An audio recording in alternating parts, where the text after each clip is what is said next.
Hi everyone, my name is Dr. Jason Mack, and I wanted to introduce myself and show you a course that I designed and created this semester, Psychology of Aging. I'm currently an assistant professor at Presentation College, so without further ado, let me show you a little bit about this course. So here is my course. You log in, you have your syllabus. This shows you everything that you need to know for the semester.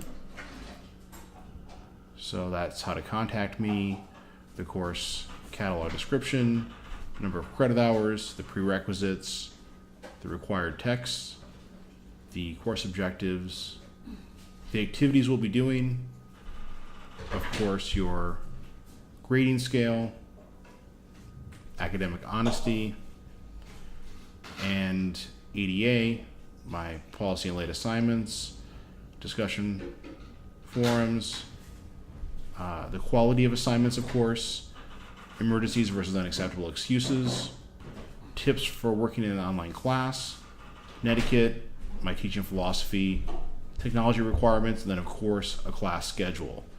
Now, because it's an online course, I think it's very important to really break down what they need to do every single week so that everything's very clear, as well as be very available and show an instructor presence in the classroom throughout. So going back to my course, I use announcements a lot. So as you can see, we have many announcements since the beginning of class, really breaking things down, telling them, for example, who's taken what country, what topic, that sort of thing, so that we're all doing different topics and learning from each other within the learning community. So I have a successful aging paper that's due, but of course I did post a case example of what one would look like so that they have an idea what that looks like, so they're not asking what does one look like, but also of course if they want greater clarification and they want to reach out to me and ask me that after reviewing this, that would be just fine. Like I said, instructor presence, being available, I think is very important in the online classroom. So then if we go back into my course to give you an idea, let's grab week 4 here. So week 4, I have learning objectives,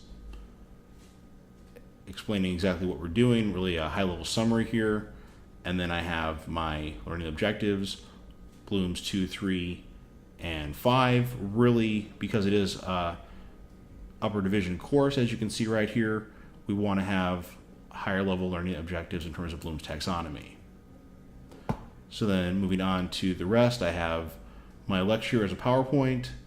I also have my lecture here as a PDF file, so that, and I do that every single week, so that it's compatible with mobile devices.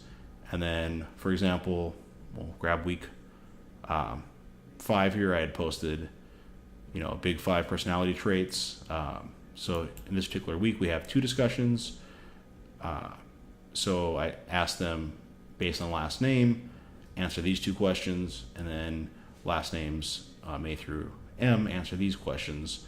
Again, to encourage them to not all answer the same question and really cultivate critical thinking in the discussions. And then I'll give you another sample of some of the other work they're doing in the class throughout. So then I have a presentation or paper, depending on which week we're in. Some weeks it's only a presentation, other weeks it's only a paper, or it's one or the other depending on, again, what your last name is, so you're not doing the same thing every week to keep it fun and exciting for students. So here's a presentation or paper assignment where I asked them to pick a topic to break this down. This is of course based off the text. Here are questions for them to answer to give them guidance on exactly how to come up with it.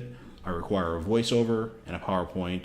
And then, of course, for some of the other students, they're writing a paper. However, to, again, cultivate that critical thinking throughout, they're required to post their presentations here and then reply to each other. So that's another example of really cultivating that. Then, of course, I have a quiz, and then I also have a study guide for the quiz so that they have a really good opportunity to do well on the quiz. That's a basic overview.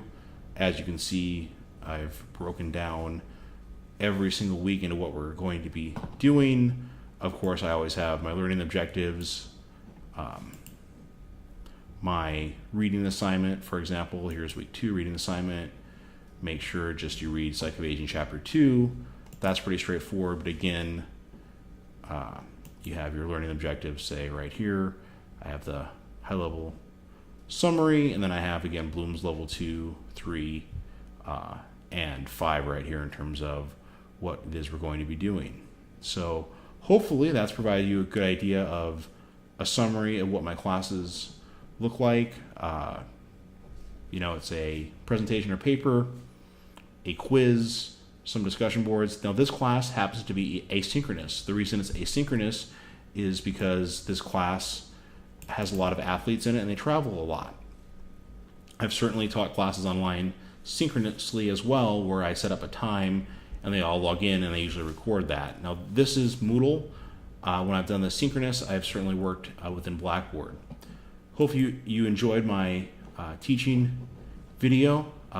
Looking forward to hearing from everyone after you've had a chance to review this. Thank you so much for your time. Take care, and I look forward to hearing from everyone.